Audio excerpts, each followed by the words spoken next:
la Russie. C'est déjà 2 fois que la Russie a sauvé l'Europe.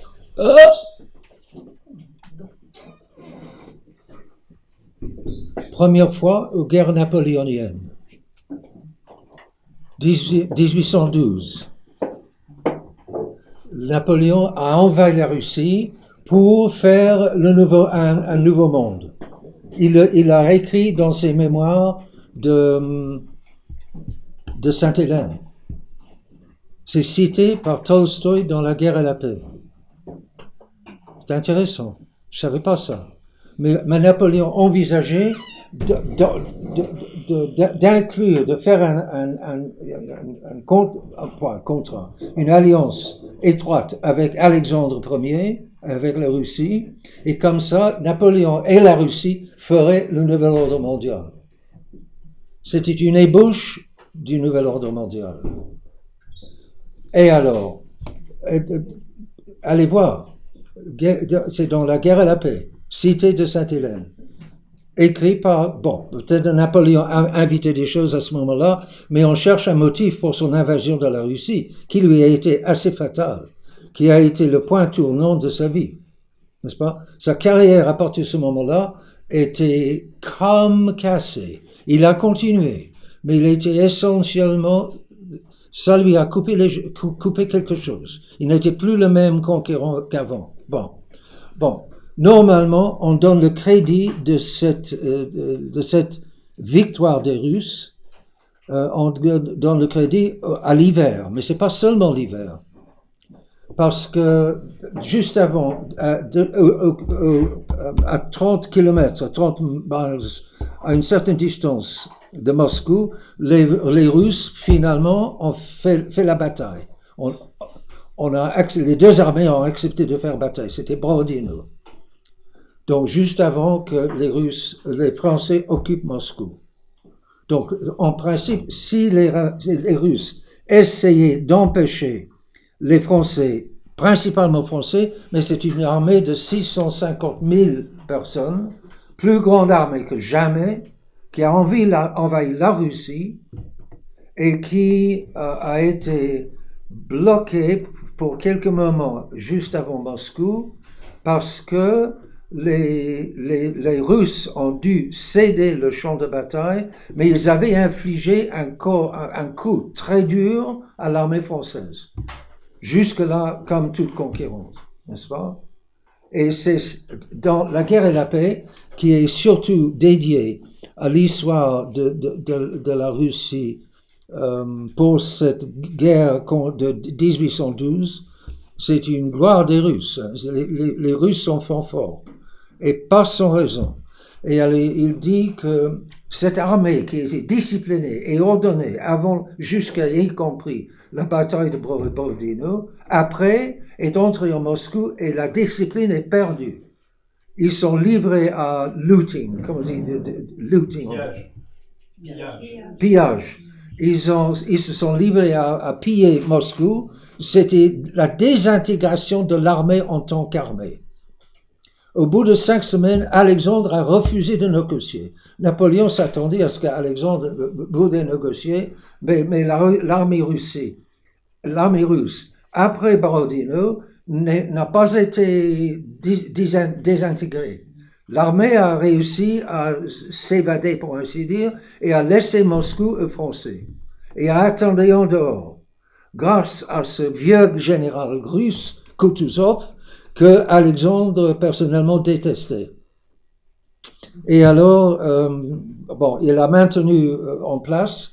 Pour Tolstoï, c'est Kutuzov qui a sauvé la situation parce qu'il incarnait l'esprit russe. Lisez La guerre et la paix. Ça va vous mettre un peu de temps, mais c'est très intéressant. C'est 1000 pages, je sais pas, non, peut-être 900 pages. C'est gros, mais ça vaut la peine. Il n'est pas chrétien, Tolstoï. Dostoïevski, oui. Tolstoï, non. Mais c'est peut-être les 2 plus grands écrivains de la Russie. Et la littérature russe est une gloire du monde, comme Shakespeare. N'est-ce pas? Alors, il y a quelque chose. Les Russes sont quelque chose. Et ça se montre dans leur musique, dans leur littérature surtout. Dostoïevski, Tchekhov, Tourgueniev, etc., etc. Les plusieurs noms mondialement connus pour la littérature russe. Donc les Russes sont quelque chose. C'est pas des imbéciles. Alors Borodine inflige à l'armée française, principalement française, mais il a ramassé son armée dans toute l'Europe qu'il dominait. Des Tchèques, des Allemands, de tous les pays. Non, l'Angleterre, non. Sauf peut-être quelques méchants, je ne sais pas. Enfin bref. Ensuite, donc les Français, au bout de 5 semaines, puisque Alexandre ne se présentait pas pour négocier, et puisque l'armée russe attendait en dehors, et ne faisait rien, attendait, Koutousov les retenait d'attaquer, parce qu'il savait qu'attaquer c'était inutile, ça ne servait à rien. Laissez, il a dit à un moment, il est cité, je crois que c'est dans la guerre à la paix d'un moment, laissons faire, ils finiront par manger leurs chevaux. Et c'est exactement cela qui est arrivé. Donc, alors les Français doivent se retirer en désordre, plus ou moins en désordre, et les Russes suivent à distance, toujours agaçant, harassant, etc., etc. Finalement, c'est peut-être 125 000 soldats qui retournent jusqu'en France de cette grande armée, de la grande armée, n'est-ce pas? Alors, c'est les Russes qui ont su permettre à leur hiver de vaincre Napoléon, et à partir de là, Napoléon a encore duré quelques années jusqu'à ce qu'il soit battu à Waterloo. À ce moment-là, il a finalement renoncé. Les Anglais ont embarqué pour une petite île en plein Atlantique, Tristan da Cunha si je ne me trompe, et là on dit que les Anglais au bout de 6 ans, les Anglais l'ont empoisonné. Les médecins auraient trouvé dans une relique des cheveux de Napoléon des traces d'arsenic. Donc ça encore, c'est intéressant. Je ne sais pas si c'est vrai, Dieu sait, mais c'est possible que les Anglais, parce qu'ils n'avaient que 50 ans vers là, il n'était pas vieux. Il était bien capable de revenir encore une fois, comme il a fait depuis Elba, n'est-ce pas? Able was I, ere I saw Elba.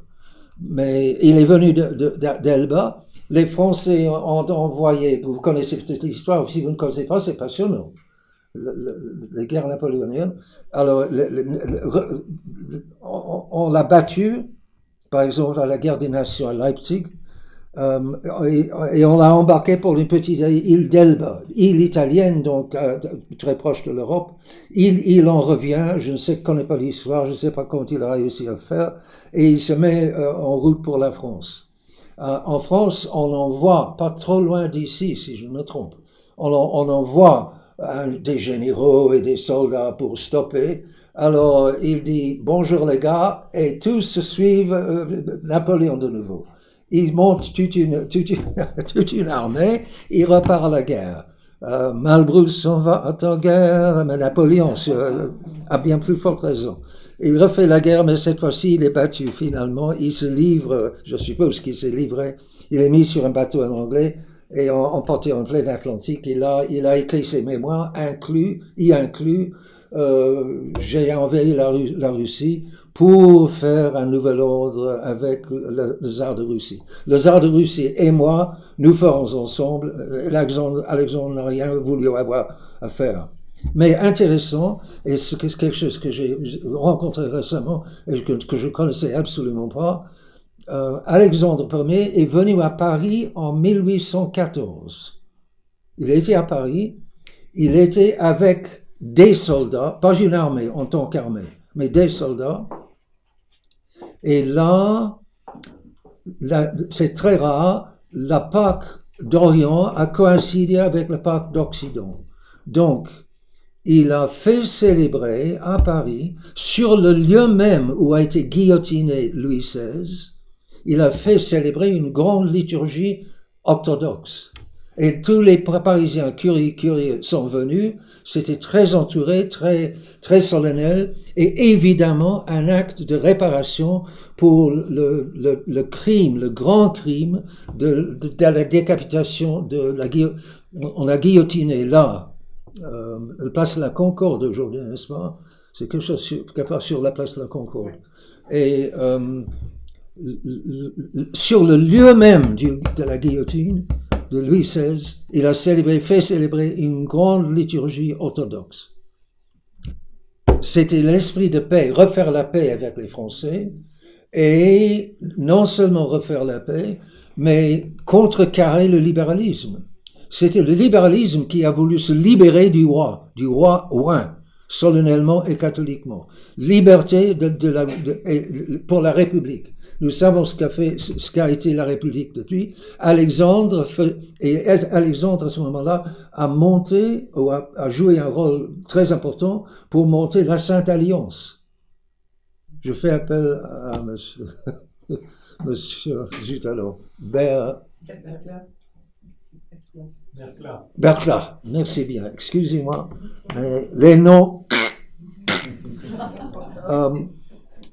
Monsieur Bercla, c'est lui qui a aidé à monter la Sainte Alliance à Paris à ce moment-là. Ah oui, bien sûr, oui. Il a joué un rôle central ou très important. Alors avec l'Autriche, bien entendu. Oui, c'est ça. Pour empêcher le retour du libéralisme, pour ainsi dire. Oui, alors c'était le traité de Vienne, le congrès de Vienne, et ensuite le traité de Vienne qui a institué la Sainte Alliance, qui a duré jusqu'à la guerre de Crimée. Oui, c'est ça. Et la Sainte Alliance, c'était essentiellement pour contrecarrer le mouvement révolutionnaire.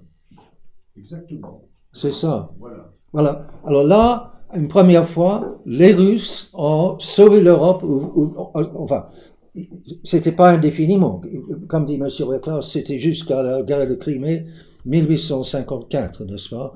Où les Anglais et les Français ont voulu empêcher l'extension de territoire de la Russie. Ben, ils ont voulu aussi protéger la Turquie, Ah oui. Paradoxalement. Oui. Bon, alors ça c'est une première fois. Deuxième fois que les Russes ont sauvé l'Europe, c'est la Deuxième Guerre mondiale.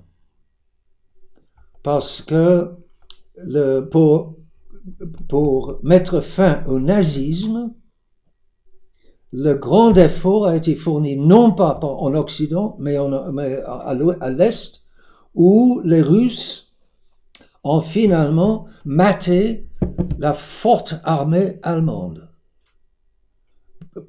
Surtout à Stalingrad en 1942, et puis la bataille de Kursk, une bataille de chars surtout. Je crois que c'est 1943. Et les Allemands, qui sont forts pour la guerre, ils sont disciplinés, ce sont de très bons soldats, très disciplinés. Parmi toutes les armées d'occupation de la Deuxième Guerre mondiale, celle qui s'est comportée le mieux, pour ne pas ravir toutes les femmes quand on est le maître du jeu, c'était les Allemands. Pas les Britanniques, pas les Américains, pas les Français, les Allemands. Bon. Mais pourquoi l'Allemagne a envahi la Russie? Parce que la Russie communiste, c'était bel et bien communiste à ce moment-là, a voulu envahir l'Europe. Tout était prêt, ils ont divisé la Pologne entre eux, en sorte qu'en mi-Pologne, il y avait une frontière allemande d'un côté et russe de l'autre. Donc on s'affrontait directement. Les Russes avaient préparé une grande armée, très nombreuse, pour envahir l'Europe. Hitler a été mis au courant, et pour empêcher cette invasion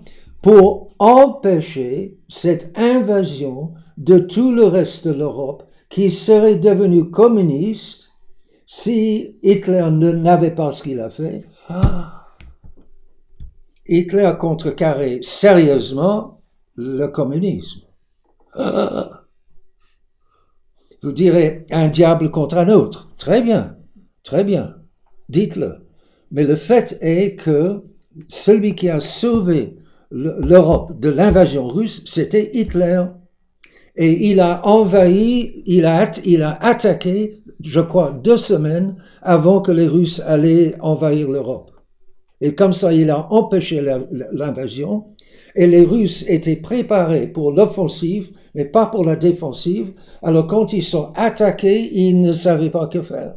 Et les Allemands ont fait une quantité énorme de prisonniers de guerre. Alors c'est ça, Excellence, vous allez parler des Russes qui sauvent l'Europe, pas de Hitler. Bon, alors c'est très intéressant de voir le jeu du bon Dieu, si je puis dire. C'est une expression, mais comment le bon Dieu a utilisé les uns et les autres pour que ses plans se réalisent à lui. Donc c'est lui le grand vainqueur. Bon, bref. Alors l'Allemagne envahit la Russie ou la Pologne russe pour empêcher cette invasion. Il a bien réussi à empêcher l'invasion, mais logiquement, il a dû attaquer. Il voulait dominer la Russie. Ils n'ont pas réussi. À Leningrad, les Allemands sont arrivés à Leningrad au nord, Saint-Pétersbourg, et ils sont arrivés, c'est un siège qu'ils ont fait à Leningrad, ça n'a pas réussi. Finalement, les Russes, un siège de 3 ans, quelque chose comme ça. 3 ans peut-être, 41, 44, je ne me souviens plus exactement. Poutine regrette la mort d'un frère. Un frère est mort dans le siège de Leningrad. Les Russes se font gloire de comment ils ont finalement vaincu le Wehrmacht. Le Wehrmacht, l'armée allemande est puissante. Ils sont très forts pour les machines de guerre, pour la discipline. Ce sont de bons guerriers, mais les Russes les ont finalement battus. Les Russes y ont perdu beaucoup d'hommes, plus de 20 millions de soldats. J'ai entendu dire 12 millions. Ah, je crois que c'est plus. Civil compris. Civil compris, je crois que c'est ça. Oui, civil plus l'armée, je pense. En tout cas, ils ont énormément perdu, chair à canon, parce que les Allemands avaient des chars très développés et les meilleurs du monde, tandis que les Russes n'avaient pas de chars comme les Allemands, mais ils avaient beaucoup de chars qu'ils avaient, et ces chars étaient assez simples. Donc, c'était pas compliqué, sophistiqué, expert comme les chars des Allemands. Enfin, donc, les Russes ont vaincu en perdant. Ils ont perdu tant d'hommes et tant de machines, mais ils revenaient toujours avec encore des hommes et encore des machines. Et finalement, ils ont refoulé les Allemands. Le Stalingrad, les Russes ont résisté très héroïquement, n'est-ce pas? Et les Allemands n'ont pas pu manœuvrer leurs chars. Bref. Et là, les Russes repoussent les Allemands jusqu'en Allemagne. Les Russes ne se comportent pas bien en Allemagne, parce qu'il y a un Juif qui les encourage à faire comme ils veulent avec les femmes et filles allemandes, etc. Il y a Ehrenburg, etc. C'est pas le communisme. Ils n'ont aucune raison de ne pas faire tout ce qu'ils ont fait en Allemagne, n'est-ce pas? Bon, ils se sont permis toutes sortes de choses, mais finalement, c'est eux qui ont n'est-ce pas? Les Alliés, c'est seulement, ils ont attendu que l'Allemagne s'épuise en Russie, et ils n'ont contre-attaqué les Alliés que en 44 en Normandie, les Américains, les Anglais surtout. Bon, ça a marché. Cela a marché grâce surtout à General Patton, le général allemand, qui était le seul général qui intéressait les Allemands. Tous les autres généraux d'Amérique et Angleterre, c'est la petite bière. Mais Patton, ça, c'était un homme de guerre. Enfin, bref. Finalement, Patton est tué immédiatement après la guerre, parce s'il se serait fait élire président aux États-Unis. Les Américains aiment un guerrier comme président. Ils ont mis plusieurs guerriers comme président. Ils auraient très probablement élu le General Patton parce que c'est le général le plus coloré et le plus efficace, le plus vainqueur de tous les généraux américains. Mais on l'a tué après la guerre. Ils savent ce qu'ils font, les gros méchants. Ils sont habiles. Et donc, mais la Russie il a fallu, dans le traité de paix, à Yalta, je crois, on a promis à la Russie de pouvoir dominer l'Europe de l'Est, mais pas l'Europe de l'Ouest. Et donc, c'est ça qui s'est passé. La Tchéquie, la Pologne, la Roumanie, la Yougoslavie, ces pays-là sont tombés sous le joug des communistes, joug pour 10 ans pas très agréable, pas du tout agréable, une tyrannie, une véritable tyrannie. Mais les Russes avaient vaincu. Et ils avaient pris, on dit dans l'Évangile, la chaleur de la journée, on dit. Vous vous souvenez l'histoire des ouvriers, on dit tel argent à l'ouvrier de la première heure et la même à l'ouvrier de la dernière heure. Alors, mais les premiers se plaignent. Mais nous avons soutenu la chaleur de la journée. Mon ami, je t'ai promis ceci, cela, tu as travaillé, laisse-moi faire. Si je suis bon pour les autres, alors laisse-moi faire. C'est pas votre affaire. Prends ton argent et va-t'en. Et donc la chaleur de la Deuxième Guerre mondiale soutenue par les Russes. Étudiez, vous verrez. Et donc c'est les Russes qui ont vaincu le nazisme. Les Russes principalement qui ont vaincu le nazisme. Pas exclusivement, pas seulement. Mais c'est une deuxième fois où les Russes ont comme sauvé l'Europe. Tout à fait possible qu'ils fassent cela une troisième fois. Surtout si la consécration de la Russie a lieu. N'est-ce pas? Je disais peut-être tout à l'heure, pourquoi Notre-Dame a demandé la consécration de la Russie et pas de la France ou de l'Italie? C'est des pays beaucoup plus catholiques que la Russie. Alors Notre-Dame est en faveur de l'orthodoxie. Non. Mais parce que cette consécration devra être faite par le pape catholique avec les évêques catholiques. Donc, Notre-Dame met en valeur les misérables, pour le moment, de l'Église en Occident, qui fait toutes les bêtises, etc., et ruine beaucoup d'âmes. Mais elle va intervenir pour que cette consécration ait lieu. Notre Seigneur a dit, je crois que c'était 2 années 30, la consécration sera faite, mais ce sera tard. Et c'est ce que nous vivons actuellement. L'année passée, le pape il a consacré Le 25 mars, qu'est-ce qui s'est passé? C'était une comédie. En langue maçonnique, vous autres tradis, laissez-moi tranquille. Voici votre consécration. Fichez le camp. C'est ça la consécration. C'était pas du tout, que je sache, les évêques du monde entier, ce qu'a demandé Notre-Dame, il n'y était pour rien. Je crois qu'il y a une espèce de petite invitation légère, mais aucune obligation, aucune force, aucune exigence. Et alors il a fait presque, je sais pas tout ça, mais avec pas beaucoup. C'était pas du tout c'était pas du tout sérieux. Pourquoi les tradis ont participé à ça? Les tradis, ils ont participé à cette consécration. Parce que les tradis suivent le courant au lieu de lui résister. Ces tradis-là, c'était pas tous les tradis, mais ces tradis-là suivaient le monde. Et suivaient le pape du monde, le pape mondain, etc. Et attention, nous pouvons très bien tomber. Et actuellement, la Russie Actuellement est toujours orthodoxe et est en train d'écrabouiller l'Ukraine. Pourquoi? C'est dans les plans de Dieu. L'Ukraine est très corrompue. C'est parmi les pays les plus corrompus du monde entier.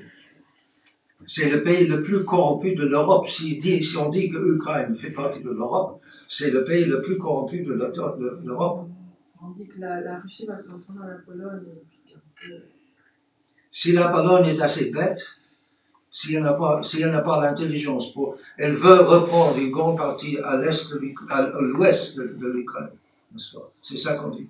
Parce que la Pologne était très présente, beaucoup de Polonais, qui ont beaucoup souffert des communistes là-bas. Alors, mais si la Pologne n'est pas assez intelligente pour comprendre ce que fait Poutine et pourquoi, ils méritent ce qu'ils auront. Mais ils disent aussi que Poutine doit envahir la Suisse. Dites-vous qu'il n'y a pas de corruption en Suisse. Vous répondez à votre propre question. Les Russes servent comme instrument de Dieu pour faire souffrir toute l'Europe, pour que l'Europe se remette à genoux. Et c'est ce que ne fait aucune nation de l'Europe actuellement. Il n'y a presque aucune reconnaissance de l'existence et des exigences de Dieu. Mais dans le fond, tout ce qui arrive, c'est déjà un clan de la franc-maçonnerie. Même la franc-maçonnerie sert à Dieu. Oui, c'est Comme que fléau. Dieu il permet. Comme fléau. Voilà. N'est-ce pas? Et c'est comme ça, je pense que si la destruction est si terrible en Ukraine, parce que les Ukrainiens n'ont pas l'intelligence de négocier. Poutine a demandé quelque chose, dès le début, a voulu des négociations, et très raisonnable, n'est-ce pas? Que les Russes, à l'intérieur de l'Ukraine, qui parlent russe et qui sont russes, soient respectés avec une égalité de citoyens, qu'ils soient des citoyens égaux avec les Ukrainiens, mais les Ukrainiens opprimaient les Russes. Donc, c'était tout à fait... Il aurait négocié, et très raisonnablement. Il a envahi à la légère. Il n'a pas envahi avec la grande armée. Il s'était relativement léger. Il a dit, nous ne voulons pas tuer les citoyens, nous ne voulons pas détruire l'infrastructure en Ukraine. Nous voulons... Alors, il est allé à main douce d'abord. Mais les Ukrainiens n'ont pas voulu. Parce que les Ukrainiens se sont fait d'eux-mêmes des marionnettes des États-Unis. Les États-Unis veulent que l'Europe fasse la guerre à la Russie, d'abord l'Ukraine, que l'Ukraine, les Ukrainiens doivent mourir jusqu'au dernier Ukrainien pour les buts des États-Unis. Et devinez qui c'est qui est derrière cette malice américaine, parce que les Américains sont loin d'être toujours cette malice par eux-mêmes. D'où vient la malice? Devinez, un seul mot, les innommables qu'on n'a pas le droit de nommer. Mais je crois que le grand nombre d'entre vous savent qui c'est. Vous savez, madame? Vous, madame, oui, je pense à quelqu'un. Bon, non, ne me mettez pas dans l'embarras. Bref. On peut regarder quel est le petit peuple qui existe en Ukraine. Ce sont les Khazars. Voilà. Les Juifs. Les Khazars. Ah si, vous nommez les innommables. oui, non mais alors on peut mettre un doute que Dieu n'existait pas, mais on ne peut pas mettre un doute qu'il y a eu la Shoah. C'est aberrant. Oui, si quelqu'un dit Dieu n'existait pas, il n'est pas puni. Par contre, s'il dit la Shoah n'a pas existé, il est puni. Non, mais c'est ça. Oui, c'est ça, n'est-ce pas? Oui, ben non, moi c'est une religion de substitution, l'Holocauste. Oui. C'est l'holocaustianité, n'est-ce pas? C'est une religion. Ah, oui. Une fausse religion. Et ces pauvres gens sont experts en fabrication des fausses religions. C'est eux qui ont très probablement fabriqué l'islam. Il y a très peu de documentation sur le début de l'islam, très probablement parce que on a voulu cacher qui était vraiment derrière le début de l'islam. Oui. Ils espéraient que les Arabes leur livreraient Jérusalem. Les Arabes attaquent et s'emparent de Jérusalem 636, 638 vers là. Mais ils ne donnent pas aux innommables. Ils gardent pour eux, c'est pourquoi nous avons leur temple des Arabes maintenant à la place du temple de Salomon. Enfin, et Ensuite, le temple, non pas de Salomon, d'Hérode, mais l'emplacement du premier temple. C'était le deuxième temple. Où ils vont pleurer, là, contre le mur, là, ils vont pleurer, là. Oui, c'est ça, le mur de pleurs. C'est qu'il faut encore. Oui, actuellement, donc, Israël, pour continuer à tuer des Palestiniens, ça, parce que ça, il va contre la Russie et pour pas se défendre. Alors, la Russie est capable de se convertir. Et si la consécration est faite, et notre Seigneur a dit, elle sera faite. Quand elle sera faite, tout change de face. Encore faut-il que le pape et les évêques se convertissent d'abord. Ça c'est beaucoup. Et probablement, il faudra bon nombre de coups de pied dans le partie derrière de l'ordre du corps humain, n'est-ce pas, pour que les Européens se convertissent. Il faudra souffrir. Sont certainement dans les plans de Dieu et dans les nécessités de Dieu, pour ainsi dire. C'est une façon de dire, parce que Dieu est bien au-dessus de nos idées. Mais il semble très probable que le bon Dieu a prévu les Russes pour punir l'Europe et pour convertir l'Europe. Parce que les autres pays en sont incapables. Mais on ne leur en voudra pas à ce moment-là, parce que la consécration aura été faite, et ils se seront convertis, et surtout les catholiques apprécieront la conversion de la Russie. Bien mieux peut-être que les protestants. Parce que les catholiques sont bien plus capables, bien mieux capables de comprendre les plans de Dieu. Alors, à ce moment-là, et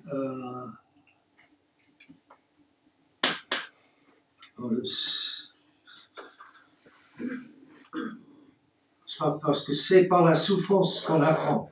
Et beaucoup, n'est-ce pas, l'Écriture sainte, n'épargnez pas le petit garçon, mais frappez-le, parce qu'il a le péché originel.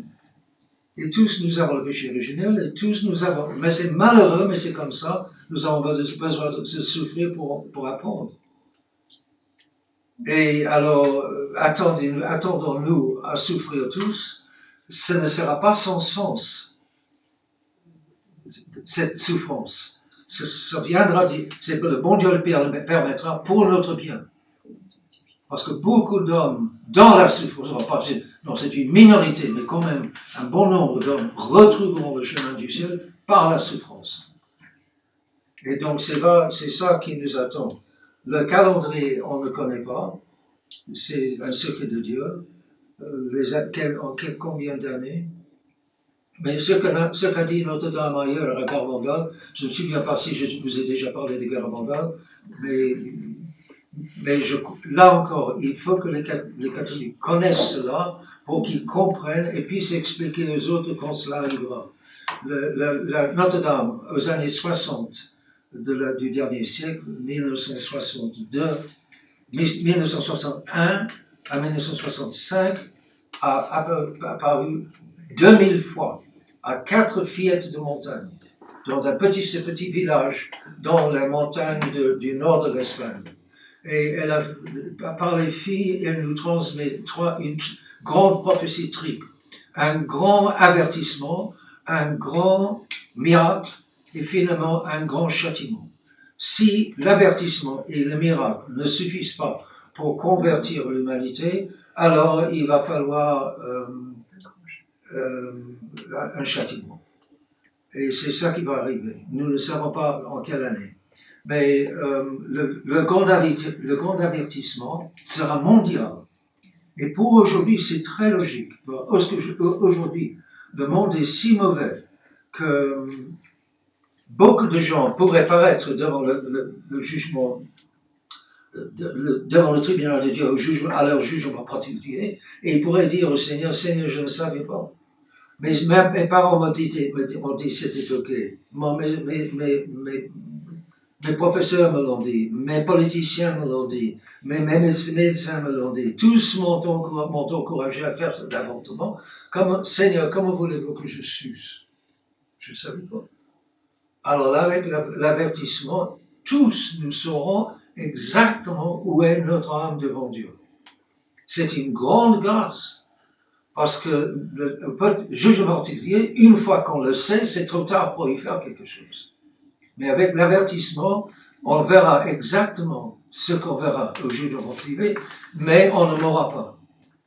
Et quelques-uns mourront, on dit les petites de Caramanda, quelques-uns, et c'est ce que Notre-Dame leur a dit, il y aura un petit nombre de morts, mais le grand nombre de morts, le grand nombre ne mourront pas. Et alors là, ils ont une grande occasion de se convertir s'ils veulent. Et puis, il faudra persévérer, bien sûr. Et la vraie bonne volonté persévère. Si on ne persévère pas, c'est que toute la volonté n'y était pas. Bref, ce sera notre faute, c'est le don de Dieu, le bien vient de Dieu, le mal vient de nous. Ensuite, après cet avertissement, ce sera mystérieux, toutes les machines s'arrêteront, donc les avions s'arrêteront.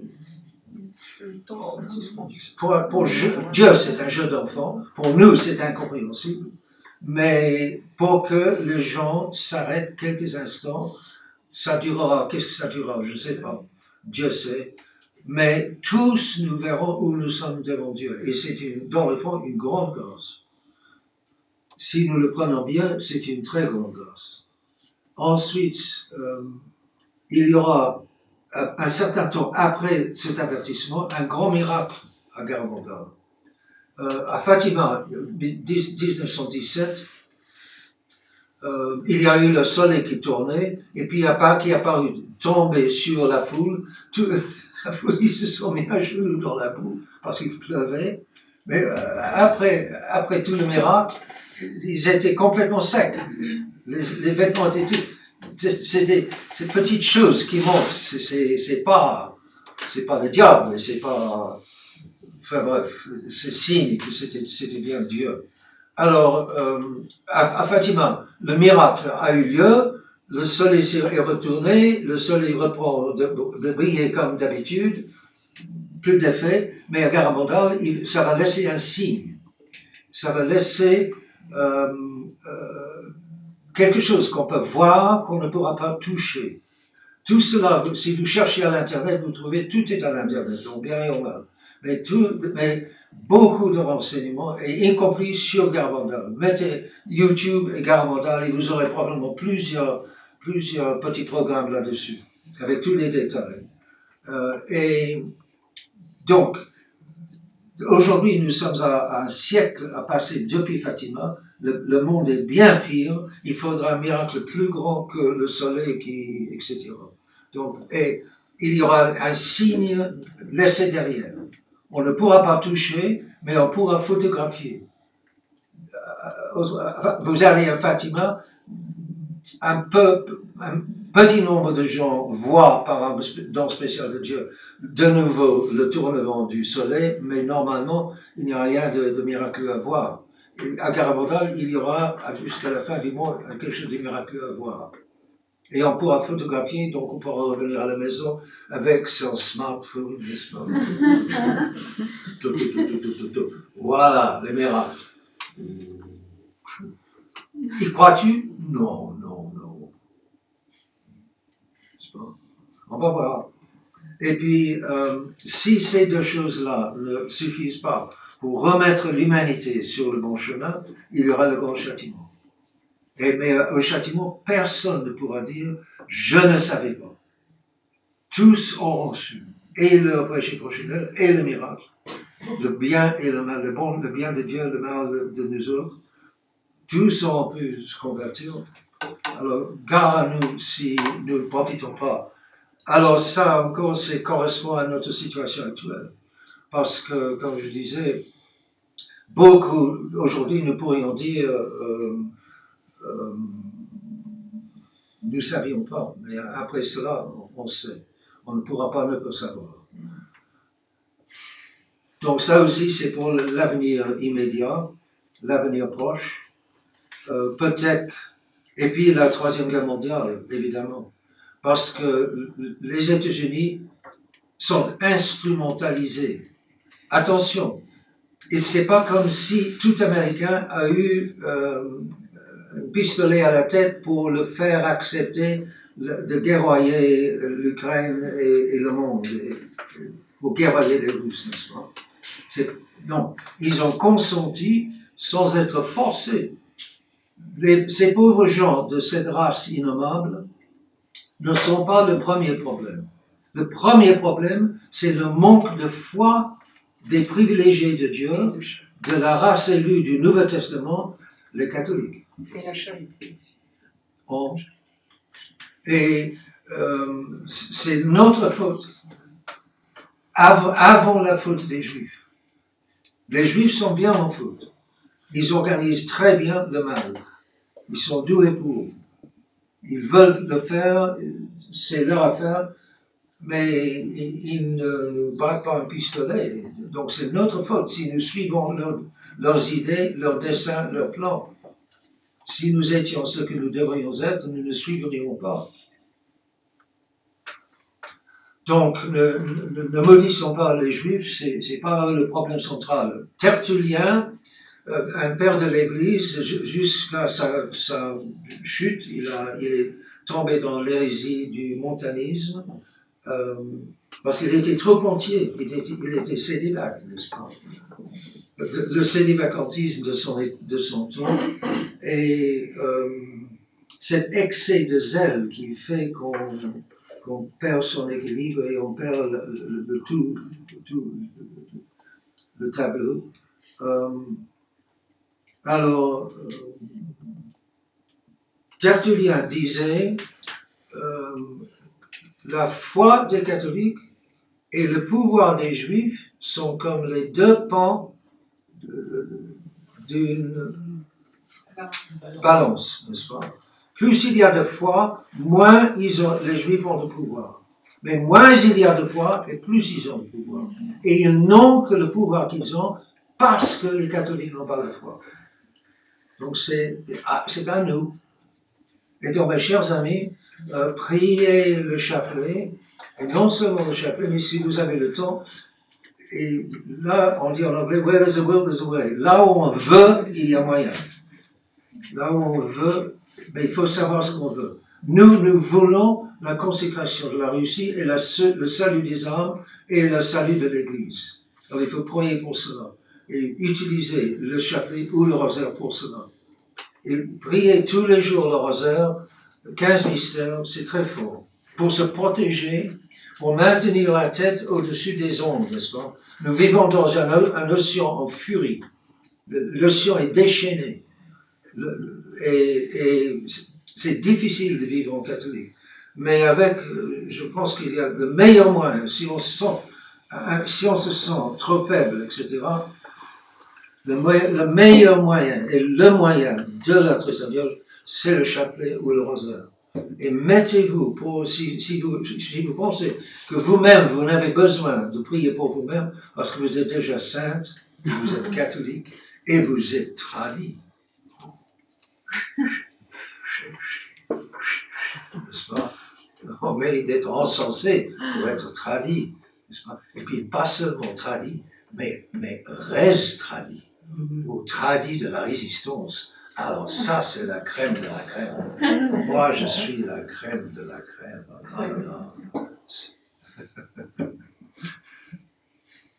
Alors, mais si vous sentez que vous n'avez pas besoin de prier pour vous-même, priez pour des milliards et milliards d'âmes qui ne savent pas distinguer entre la main droite et la main gauche spirituellement. Ils savent peut-être manier smartphone, ils ont dans leur domicile toutes les meilleures machines possibles, imaginables, mais ils ne savent pas prier. Alors les catholiques doivent prier pour cela. Vous et moi, nous savons, le bon Dieu, par la grâce de Dieu, nous savons ce qu'il en est. Et nous savons le besoin absolu que nous avons de prier Dieu. C'est dans les psaumes, n'est-ce pas? Seigneur, j'ai tant d'ennemis. Alors ça, pour les gens qui pensent que tout le monde est doux, tout le monde est gentil, tout le monde est beau, tout le monde est sincère, tout le monde a les bonnes intentions, lisez les psaumes. Parce qu'un psaume sur deux se plaint des ennemis de Dieu. Les ennemis, vos ennemis s'attaquent à moi, Seigneur, j'ai besoin, je suis faible, sauvez-moi, vous sauvez, j'ai besoin de vous. Ça, c'est les psaumes continuellement. Lisez les psaumes. Et vous verrez où nous en sommes. C'est pas différent aujourd'hui. Toujours pareil. Alors, si on est en difficulté, il faut prier et prier. Et l'humanité est en difficulté. Et il faut prier fort aujourd'hui pour tous ces pauvres âmes qui sont loin de Dieu. Bon, voilà. Je vous offre encore une bénédiction, si vous voulez. S'il y a des questions, une ou deux questions, oui, madame. Qu'est-ce que vous en dites de la cérémonie d'ouverture du Gothard, du tunnel? Satanique. Satanique. C'est déjà c'était 2016, oui. Je ne me rappelle plus quelle année, Oui. je me rappelle très bien la cérémonie. Absolument satanique. Ça montre. Mais c'est la Suisse qui est satanique ou quoi? Est-ce que la Suisse? Ouais, la Suisse. Ah, La Suisse n'est pas satanique. C'est la Nos politiciens, quoi. Oui. Il y avait 3 pays quand même. Hein. Oui. Vous ne pensez pas, Monseigneur, quand on regarde la cérémonie du Gothard, que tout ça ne peut pas réussir parce que ça sombre dans le grotesque. Ce qui est étonnant, c'est que les gens n'aient pas vu le côté grotesque de la chose. Saint-Gothard a déjà la victoire. Je ne suis pas sûr. Hein. Ils aiment cela. Beaucoup de gens aiment cela. Ils ont le chaos dans le cœur et dans l'esprit. C'est la facilité. La Le facilité. grotesque, À c'est mon, la facilité. à mon facile, oui, confortable. On encourage la paresse, Oui, et la lâcheté, c'est une forme de paresse. oui. Alors, on aura ce qu'on mérite. Hein. Et c'est chaque jour pire. Moi, je trouve qu'il y a des gens courageux maintenant. Ah, il y en a, mais c'est une petite minorité. Mais on souffrira avec les autres. Hein. Oui, on va souffrir avec les autres, exactement. Oui. Mais on saura le prendre d'autre façon que les autres. Avec la grâce de Dieu, on saura le prendre pour notre bien. Bon. Et tout sera notre faute. Oui, avec les Autrichiens et les Italiens. Mais beaucoup sera notre propre faute, beaucoup. Mais évidemment, non, pas tout, c'est sûr. Et le psalmiste dit, Seigneur, je suis innocent, je n'ai pas voulu ça, etc., etc. Bref, lisez les psaumes, c'est très précieux. Ensuite,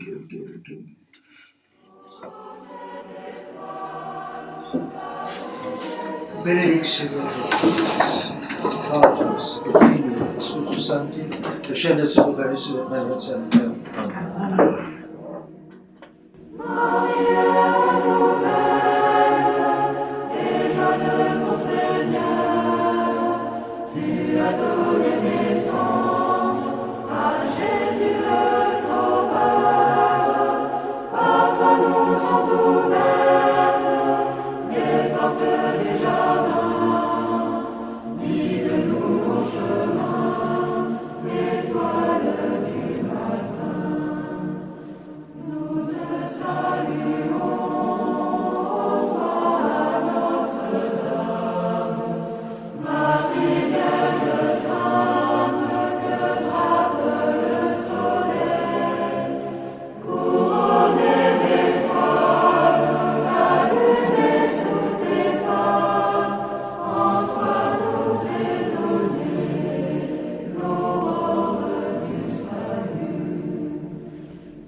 que